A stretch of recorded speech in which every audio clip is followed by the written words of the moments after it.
student, if you are facing all these problems, then it's normal. क्या है backlog? Backlog का मतलब होता है जब हम कंटिन्यूअस में स्टडी कर रहे होते हैं, बीच में हमारा कोई डे स्किप हो जाना। तो फ्रेंड ये तो नॉर्मल है फ्रेंड। अगर एक आधा दिन स्किप हो भी जाता है तो उसको इश्यू मत बनाइए, उसकी वजह से जो है स्ट्रेस में मत जाइए कि मैं आगे प्रिपरेशन नहीं कर सकता। सेकंड थिंग, जैसे ही बैकलॉग होगा आपको डीमोटिवेशन तो आएगा ही आएगा कि कल मैंने पढ़ाई नहीं की, कल मेरा टास्क कंप्लीट नहीं हुआ।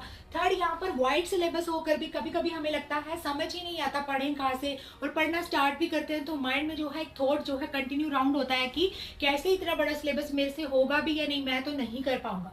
या फिर आ गया स्ट्रेस ऑफ फेलियर। अब जैसे ही सिलेबस ही नहीं करोगे तो स्ट्रेस ऑफ फेलियर तो आना संभाविक है, ठीक है, क्योंकि जैसे अगर हम पढ़ेंगे ही नहीं, सिलेबस ही नहीं करेंगे तो पास कैसे होंगे, वो डर तो बनेगा ही बनेगा। साथ ही साथ यहाँ पर फिर जब हम without preparation stress of failure के साथ एग्जामिनेशन हॉल में जाएंगे कि चलेंगे, जो लोग पेपर में कंटिन्यू लिख रहे होंगे हम उनसे कंपैरिजन करेंगे, वहां भी हम क्या हो जाएंगे, डीमोटिवेट करेंगे। तो फ्रेंड्स, अगर आप सीरियस स्टूडेंट हैं, अगर कुछ करना है तो इन सब चीजों को साथ रखिए, इन्हीं के बाद ही आप सक्सेस तक पहुंच सकते हैं। जब भी हमारा गोल कुछ बड़ा होता है, त्याग भी बड़े होते हैं, स्ट्रेस भी ज्यादा होता है, सिलेबस भी बहुत करना होता है, हर सब्जेक्ट की हमें अच्छे से नॉलेज होनी चाहिए। राइटिंग प्रैक्टिस मस्ट है फ्रेंड्स। अगर आप अभी तक भी आपने स्टार्ट नहीं की, आप सोच रहे हैं मैं एग्जाम से 15 दिन पहले राइटिंग प्रैक्टिस करूंगा, तो छोड़ दीजिए इस थॉट को, आज से ही राइटिंग प्रैक्टिस करना शुरू कर दीजिए। अब राइटिंग प्रैक्टिस में समझ नहीं आ रहा क्या करूं, तो जो भी आप पढ़ रहे हैं उसको एक पेज पे लिखना शुरू कर दीजिए, क्योंकि जितना कंसेप्ट मायने रखता है उतनी ही स्पीड भी मायने रखती है।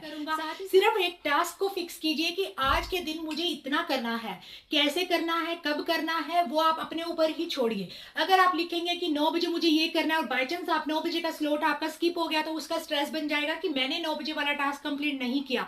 उसके बाद आप 10 वाला, 11 वाला, 12 वाला भी नहीं कर पाएंगे, कितनी भी कोशिश कर लीजिएगा। इसलिए फ्रेंड्स, टाइम बाउंड मत कीजिए अपने आप को, अपने ऊपर हावी मत लीजिए, अपने साथ रूड भी मत होइए, ठीक है। सिर्फ टास्क फिक्स कीजिए कि आज के दिन मुझे इतनी स्टडी करनी है और उसको डेली ही करिए। 24 घंटे के अंदर अंदर उस टास्क को कंप्लीट कीजिए। साथ ही साथ उसको उसी टाइम पे लिखिए। ये मत सोचिए कि अब रिवीजन होगी, अब मैं इसको बाद में लिखूंगा। उसी टाइम पे उसको लिखिए फ्रेंड्स, उससे आपकी प्रिपरेशन अच्छी हो जाएगी। एमसीक्यू को भी लाइटली मत लीजिए। साथ ही साथ सब्जेक्टिव जो क्वेश्चंस होते हैं उनके लिए भी ये मत सोचिए कि मैं एग्जाम से जस्ट पहले स्टार्ट करूंगा।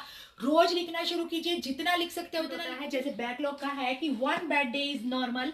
अगर आपका एक दिन का बैकलॉग हो जाता है तो डजेंट मैटर, नॉर्मल है। अगर वीक का भी हो जाता है देन ऑल्सो मैनेजेबल। समटाइम हमें जो है किसी मैरिज में, फंक्शन में जाना पड़ता है, हमारा वीक जो है आने जाने में या रेस्ट में चला जाता है, लेकिन but don't let 1 bad day और वीक इन 1 बैड ईयर, एक दिन को, एक हफ्ते को, एक साल के बैड में मत बनाइए।